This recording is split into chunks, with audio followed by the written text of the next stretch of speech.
ஹல்லேலூயா. கர்த்தருடைய பரிசுத்த நாமத்துக்கு மகிமை உண்டாவதாக.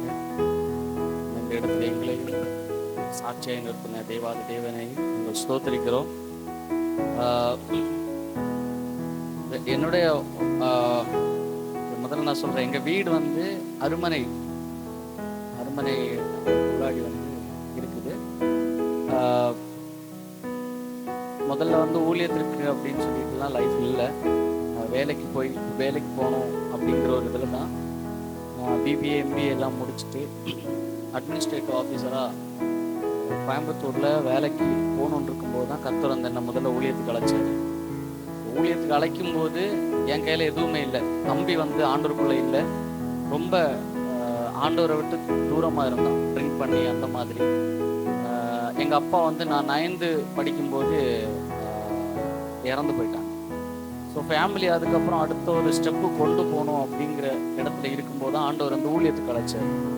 ஊழியத்துக்கு அழைக்கும் போதும் நான் வந்து அதை பெருசாக யோசிக்காமல் அடுத்த ஸ்டெப்ஸ், ஏன்னா ஃபேமிலி சுச்சுவேஷனை பார்த்து அடுத்த ஸ்டெப்பு, அதுக்கப்புறம் வேலைக்கு போகிறதுக்குள்ள அந்த மூணு தான் வெயிட் பண்ணிட்டு இருந்தேன்.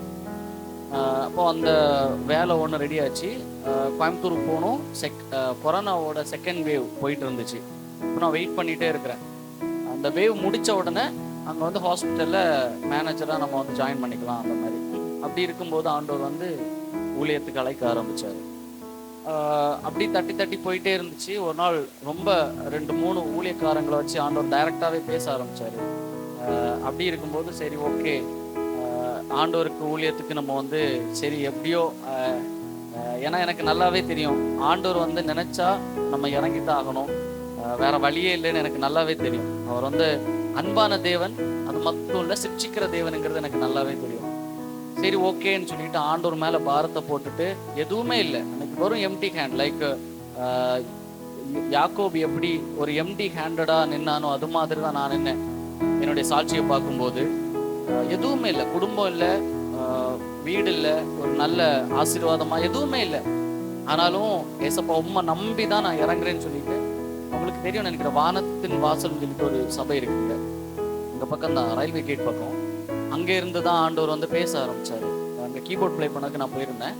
ஸோ அந்த சபையில் அன்னைக்கே வெளியில் வந்து நான் வேலைக்கு ஏற்பாடு பண்ணவங்கள்ட்ட எனக்கு வந்து வேற ஒரு வேலை கிடச்சிருச்சு, கொஞ்சம் நல்ல வேலை கிடச்சிருக்கு அப்படின்னு சொல்லி அந்த வேலையை ப்ராசஸை வந்து ஸ்டாப் பண்ணிவிட்டு உடனே வீட்டுக்கு வந்தேன். ஏன்னா வீட்டுக்கு வந்தால் நான் மனசு மாறிடுவேன், எனக்கு நல்லாவே தெரியும்.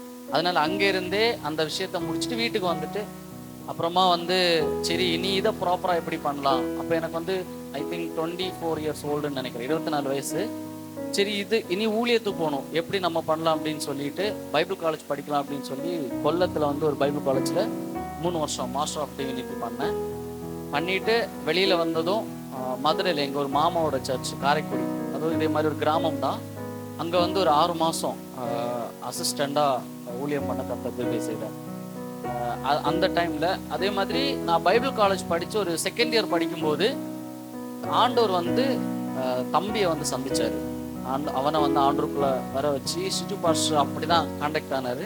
அவனை வந்து அவனுக்கு முன்னாடி பிசாசெல்லாம் இருந்துச்சு, பாஸ்டர் வந்து உபவாசம் எல்லாம் பண்ணி அந்த மாதிரி அவனுக்கு ஒரு விடுதலை ஆண்டவர் கொடுத்தாரு. இப்போ வந்து அவன் அதுக்கப்புறம் ஊழியத்துக்கு ஒப்பு கொடுத்து அவன் வந்து ஊழியத்து பண்ண ஆரம்பித்தான். நான் அப்போ படிச்சுட்டு இருந்தேன்.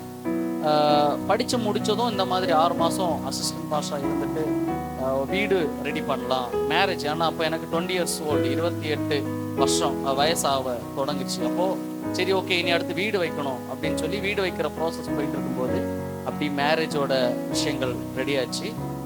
வீடும் வச்சு மேரேஜும் வச்சு இப்போ ஒரு மாதம் தான் இருக்குது எங்களுக்கு. May 20 இந்த வருஷம் May 20 வந்து எங்களுக்கு மேரேஜ் முடிஞ்சிச்சு.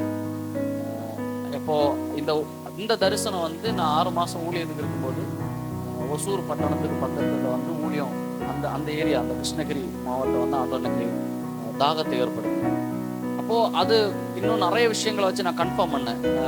உடனே இறங்காமல் நிறைய விஷயங்கள் ஆண்டவர் மறுபடியும் நிறைய இடத்துல நிறைய வார்த்தைகளை வச்சு பேச ஆரம்பித்ததுக்கப்புறமா கன்ஃபார்ம் பண்ணேன், ஓகே நம்ம ஊழியம் அங்கே தான் அப்படின்னு சொல்லிட்டு ஜெபிக்க ஆரம்பித்தோம். அப்புறம் வந்து இங்கே அந்த மேரேஜ் விஷயம் போகும்போது தான் பாஸ்டர் கான்டாக்ட் பண்ணி இந்த மாதிரி எனக்கு தரிசனம் இருக்குது. இங்கே எனக்கு நிறைய கன்னியாகுமரியிலே ஏகப்பட்ட ஊழியங்கள் வந்து வாய்ப்புகள் வந்துச்சு. ஆனால் தரிசனம் அங்கே ஆனதுனால ஆண்டவர் மேலே எனக்கு நல்லா தெரியும் ஆண்டவர் நடத்துவார். ஏன்னா ஆண்டவரிடத்துல வார்த்தையை மட்டும் பெற்றுக்கொண்டவன் அல்ல, நான் ஆண்டவர்கிட்ட நன்மையை பெற்றுக்கொண்டவன். ஹல்லேலூயா.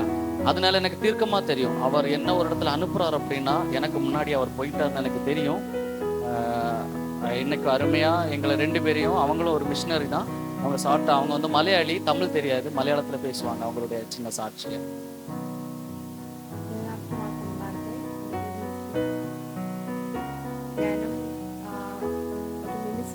മിഷണറി വർക്ക് ചെയ്യുമെന്ന് ഒരിക്കലും വിചാരിച്ചിട്ടില്ല. ഞാൻ ലോകത്തിൽ ജോലി ചെയ്ത് ഫാഷൻ ഡിസൈനിങ് ചെയ്തായിരുന്നു. അബ്രോഡൊക്കെ പോയി വലിയ രീതിയിൽ സമ്പാദിക്കണമെന്നൊക്കെ വിചാരിച്ചുകൊണ്ടിരുന്ന സമയത്ത് ഒരു 19 വയസ്സുള്ളപ്പോഴാണ് ദൈവം എന്നെ വിളിക്കുന്നത്.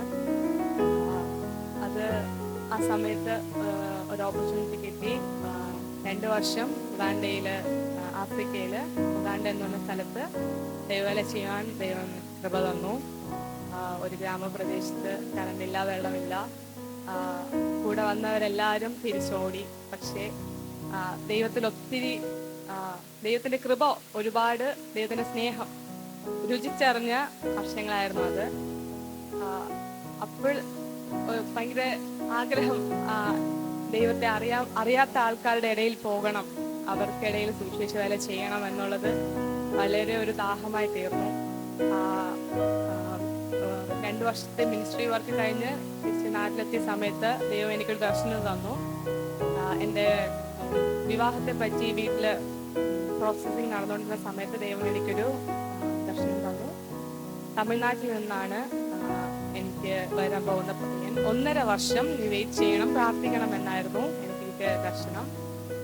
ഡേവിഡിനെ പോലെ ഒരു ആള് വരും. ഇത്രയും ദൈവം എനിക്ക് തന്നു. ഞാൻ വിശ്വസതയോടെ പ്രാർത്ഥിച്ചു. പല സമയത്തും പല ചോദ്യങ്ങൾക്ക് മുമ്പിൽ തലകുനിച്ച് നിൽക്കേണ്ടി വന്നു. പക്ഷേ ദൈവം ബലപ്പെടുത്തി.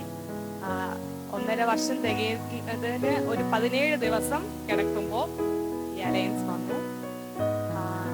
എല്ലാം അതതിന്റെ സമയത്ത് ദൈവം കറക്റ്റ് നടത്തിക്കൊണ്ടിരിക്കുകയാണ്. മെയ് 20 തീയതി കല്യാണം കഴിഞ്ഞു. 1 മാസം ഞങ്ങൾ വെയിറ്റ് ചെയ്തു. ഞങ്ങൾക്ക് ഊഴിയം ചെയ്യണം എന്നുള്ളൊരു വാഞ്ച ഞങ്ങളുടെ ഹൃദയത്തിൽ വരാൻ തുടങ്ങി. ഞങ്ങൾക്ക് ബേർഡനായി തുടങ്ങി. ഞങ്ങൾക്ക് എത്രയും വേഗം ദൈവവേല ചെയ്യണം, ദൈവത്തെ അറിയാത്ത ആൾക്കാരുടെ ഇടയിൽ പോകണം എന്നുള്ളൊരു ദാഹം ഞങ്ങൾക്കിടയിൽ വന്നു തുടങ്ങി. ദൈവം ഇവിടെ ഇപ്പോൾ കൂട്ടി വരുത്തിച്ചു. അതിന് ഞങ്ങൾക്ക് അറിയാൻ ഒരു ഉദ്ദേശമുണ്ട്. ആ ഉദ്ദേശം ദൈവം നടത്തും. ഞങ്ങളെ ഓർത്ത് പ്രാർത്ഥിക്കണമെന്ന് അപേക്ഷിക്കുന്നു. റിക്വസ്റ്റ് ஆதான் ப்ரேயர் பண்ணுங்க, ஜெபத்துல எங்களை